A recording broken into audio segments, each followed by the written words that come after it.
ఢిల్లీలో జస్టిస్ N.V.రమణ మాట్లాడుతున్నారు. ప్రత్యక్ష ప్రసారం ద్వారా చూద్దాం. General of India Tushar Mehta ji, Chairman of the Bar Council of India and the architect of this function, Sri Manan Kumar Mishra ji, Sri S. Prabhakaran, Vice Chairman, Ved Prakash Sharma, Co-Chairman, Aprup Kumar Sharma, Chairman Executive Committee BCI, other office bearers of and members of the BCI, chairpersons, vice chairpersons, members of the state bar councils, Vice President Mr. Roy, Supreme Court Bar Association, Mr. Prasad, Secretary, Mr. Aristotle Skora, and other executive members of the Supreme Court Bar Association, President and Secretaries of Bar Associations of various high courts, other distinguished guests, media friends, ladies and gentlemen. While coming before to this meeting, I saw a huge elaborated lunch organized by the Bar Council of India. I have not understand the reason why lunch. Now I understand the reason. In fact, after seeing this overwhelming reception, affection given by all of you, made my job more critical and more responsible. I am very much touched by your sharing of your emotions, love, affection across the country. I know, in spite of the pandemic still existing, people of old age also, with elements also, they came here to participate in the felicitation and remind me my responsibilities. I feel this is more than a felicitation, reminding my responsibilities as a Chief Justice of India. In fact, I want to say two words, say thanks, and I don't want to talk much. Really, after so many days, I think more than 3 years back only, I think we came. I remember Justice Gogoi's time when he's the Chief Justice, you invited me to this hall to participate. Thereafter, we never had an occasion to interact with the members of the bar, unfortunately because of the pandemic. I had an apprehension that whether it is time again to go a physical meeting with all the members coming across the different parts of the country. But I could not resist the invitation of members of the bar. I have a lot of weakness for the bar associations and bar councils. The reason is my roots or my origin is from the bar. I enjoyed my life as a member of bar more than the judge. This is my honest confession. You are an independent person. You have no need to oblige anybody. You can speak frankly whatever you feel right. You have a lot of freedom, and you feel proud that you are representing for a cause. That is the happiness, that is the satisfaction you get when you are a member of the bar. Yes, no doubt, judgeship is a onerous responsibility and more expectations from the members of the bar and citizens of the country. But I thought that I want to pen down instead of extemporaneous speech, so I may miss some of the points important which I think to address the apex council, that is the Bar Council of India, which represents lakhs of lawyers and judicial personnels of this country. I don't want to miss this opportunity in expressing my views. Sometime it may hurt, sometime it may be encouraging. That is the reason why I want a comprehensive thought process should be reflected in my written speech, even though I am fond of talking orally. So excuse me, it takes another 10 minutes, 12 minutes more, but it is my duty as a Chief Justice to express these my feelings about the bar, about the system, about everything. I have spoken enough in my earlier speeches about the legal profession and the role of lawyers in shaping our societies. Undoubtedly, lawyers, being the crusaders for rights, are an important wheel in the chariot of justice. The Bar Council as a statutory body was visualized in 1960s, and ever since it has been functioning for promoting well-being and ethics within the profession, from regulating legal education to legal profession, from creating awareness about the law to providing legal aid. The Bar Council of India truly an institution of great social significance. The Bar Council plays an indispensable role in formulating the legal landscape of the country. Recently, in spite of tremendous work pressure, I could not resist an invitation to chair the advisory board for the development of legal education and legal profession organized by the Bar Council, and I have already raised various concerns and have given my opinion regarding the growth and future of legal profession. Law was often seen as a rich man's profession. Access to the profession was very limited to the rich and privileged. Slowly, the dynamics are changing within the profession. Due to change in the social conditions, opportunities are opening up to all sections of the society to be a lawyer and judges. But I feel majority of aspirants from rural and vulnerable communities are not getting enrolled in the profession. Legal profession still somehow remain an urban profession. This is because there are several obstacles which a young advocate must overcome. The harsh reality is that without any patronization, in spite of several years of waiting and struggle, no one can guarantee stability in the profession. Another area which needs to be highlighted is that majority of women advocates struggle within the profession. Very few women find representation at the top. Even when they do, they still continue to face significant challenges. After 74 years of independence, one would expect at least 50% representation for women at all levels. But I must admit, with great difficulty, we have now achieved a mere 11% of women representation on the bench of the Supreme Court.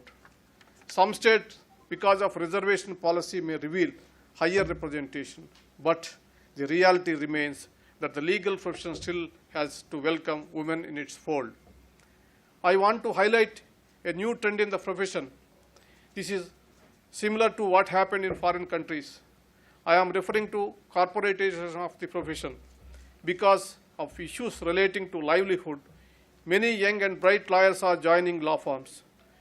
This is a welcoming change, as it is opening up fresh avenues for first-generation lawyers. But at the same time, it is also causing a decline in traditional practice. Common people cannot afford quality legal advice at corporate prices, which is an area of concern. Even though we are strongly providing access to justice, still lakhs of people in India are unable to approach the courts to seek remedy. The high expenditure and long delay, which is a part of our legal process, is the biggest challenge. Although this might not be right occasion to mention, but as an experienced member of the judicial family, it is my duty to bring to your notice certain hard facts. The judicial system is facing difficult challenges like that of deficient infrastructure, shortage of administrative staff, and huge vacancies of judges.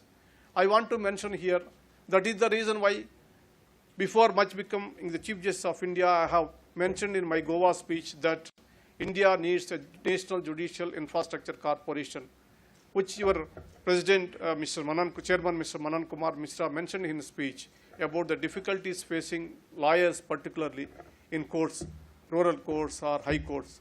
I am also one of the person who has physically seen in my high court days practice where the woman doesn't have toilets. And it is very difficult, the particular women lawyers, to come to courts and wait long hours in the court corridors. After I became the acting Chief Justice, I can made some provision in the underground of the High Court building, some toilets. This is the fate of the High Courts. The reason is the infrastructure, the court buildings which we are having is constructed most of them by the British. Later on, even though we are adding some additional buildings, it is not adequate to take care of the judicial officers to work and accommodate the lawyers. And the most important thing, the clients who are the consumers of law, they doesn't get any representation and any facility in the courts, which is a very serious concern. That is the reason I have prepared a huge voluminous report collecting information from each nook and corner of the country. I am going to present after 1 week time to the Honorable Law Minister to look into that and how many court buildings we need, how many chambers we need, how much of facilities we have to provide to the bar and the members of the bar, women lawyers, etc. These details I am going to furnish to the Honorable Law Minister to look into the infrastructure issues. So national level infrastructure corporation, if it is created, it can take care of the issues of infrastructure. This is one of the issues. So far as the vacancies are concerned, I will refer the particulars here. It has been my endeavor to address the issues of vacancies in the highest judiciary is an urgent basis. Here I must place on record my sincere thanks to my colleagues in the collegium, Honorable Justice Lalit, Honorable Justice Kanvilkar, Honorable Justice Dhananjay Chandrachud, Honorable Justice L.N. Rao, who have become active and constructive partners in this endeavor. Due to the collective efforts, as you are all aware, we could reduce the number of vacancies in the apex court to just one. Similarly, after I took over, the collegium has recommended, if I am not wrong, yesterday, 82 names to various high courts. I hope the Honorable Law Minister is here. The government will ensure that the names are cleared at the earliest, just the way the 9 names were cleared for the apex court. It is an ongoing process. We hope to live up to the Herculean challenge of filling 41% of vacancies existing in all the high courts. Lawyers are born leaders. They are mentors, guides, friends, and philosophers. They should always remain active members of society and solve the problems faced by the people. Take any people's movement. Lawyers have always been at the forefront. A lawyer needs to be an all-rounder and a versatile personality. He must be well-versed about social issues and various fields like economics, history, politics, literature, and others. Here we must remember lawyers such as legendary late Nani Palkiwala, who despite never being an economist, used to address the public every year and enlightening about the budget. That is why society gives a lot of respect to lawyers. It is your duty to keep up the confidence reposed in you by the public. I call upon you, all of you, help the needy, women, farmers, workers, and the disadvantaged to exercise their legal rights. Whenever it is possible, extend pre-legal aid and educate people about their rights. I also want to use this platform to send a message to the young members of the bar. Never forget the age-old values of this noble profession. Seniority has immense value in this profession. Give due regard to your senior members at the bar for their experience, knowledge, and wisdom. Respect women colleagues and treat them with dignity. Respect the institutions and the judges.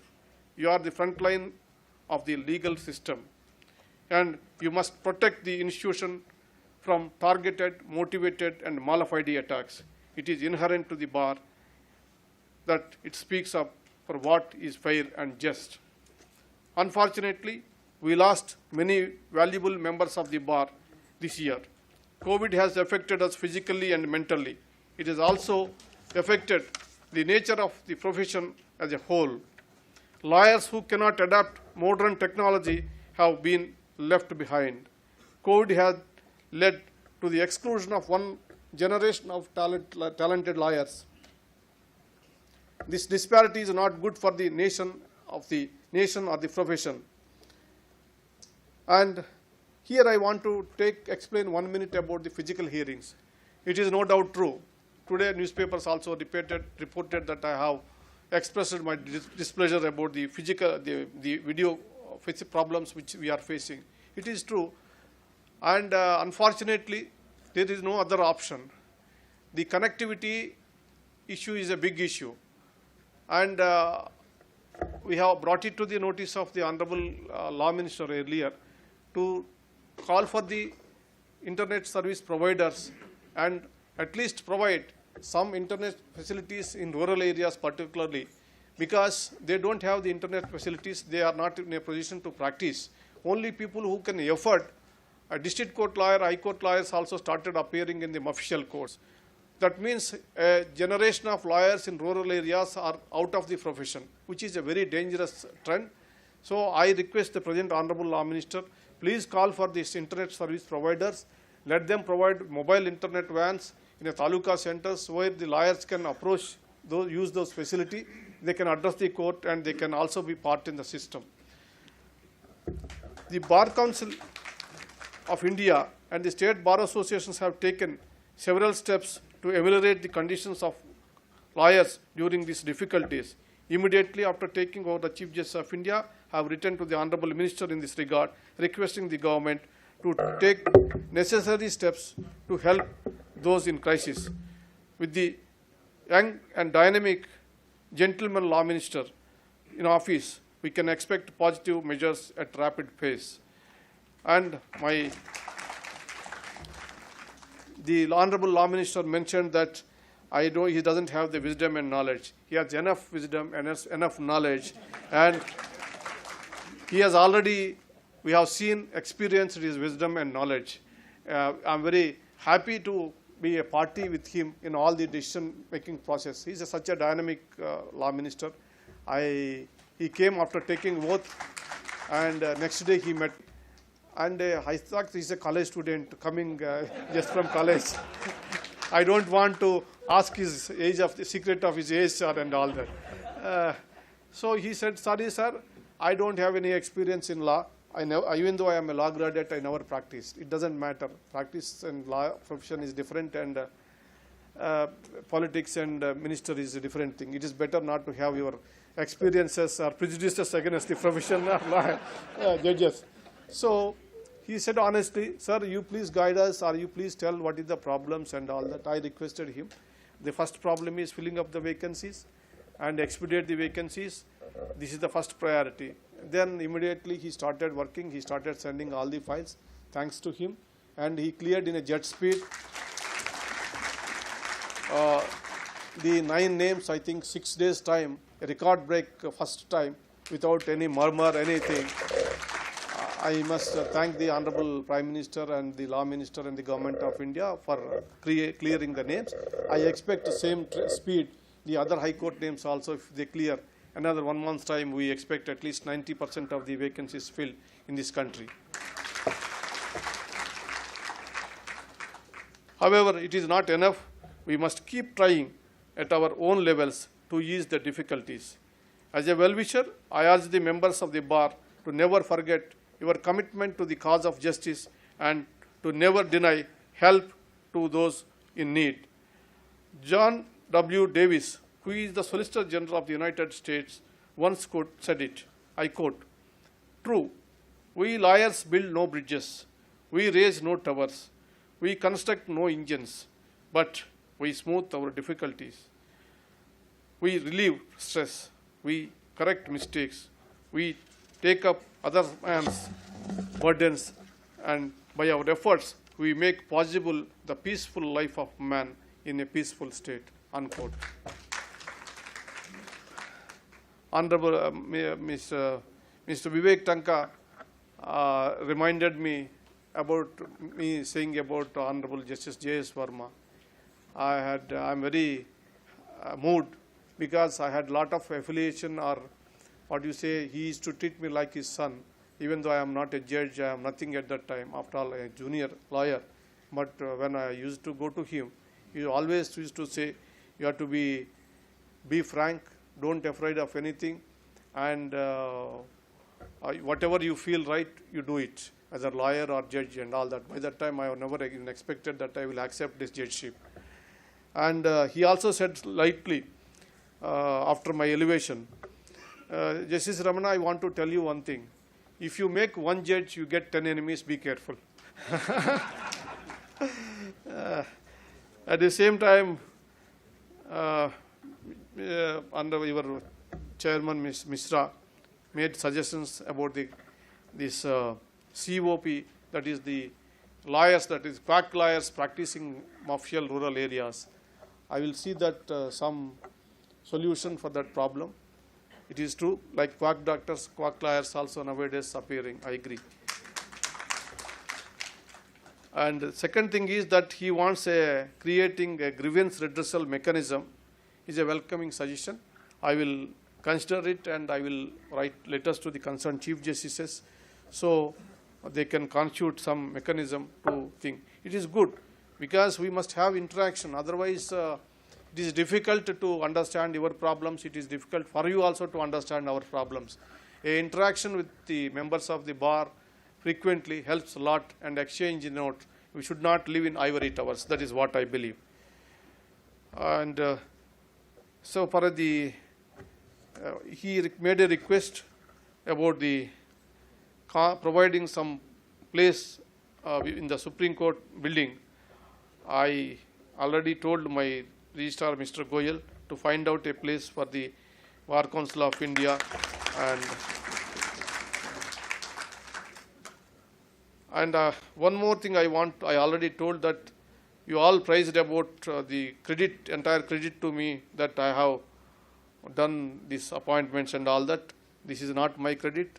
I am not, even though Tendulkar, entire team has to work together, then only they will win the match. With these words, I expect the legal community to guide the nation to an ever brighter future. Thank you for organizing this event. It is a humble experience. I am grateful indeed. I am very much impressed with the leadership qualities of Mr. Manan Kumar Mishra, Chairman, Bar Council of India.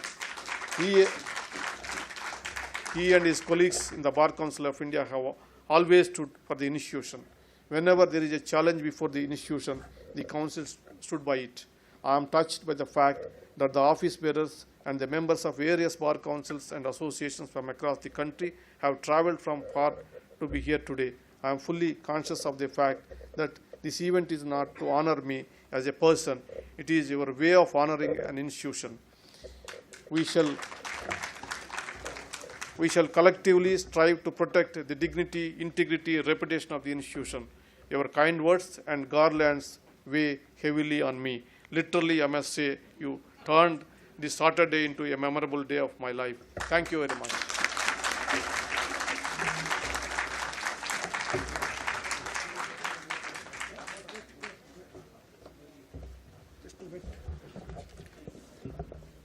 Before Mr. Vishnuvardhan Reddy, he gives the vote of thanks, I'll get this opportunity to especially felicitate 4 of our family members now. The Honorable Tushar Mehta ji, second or third time he is here.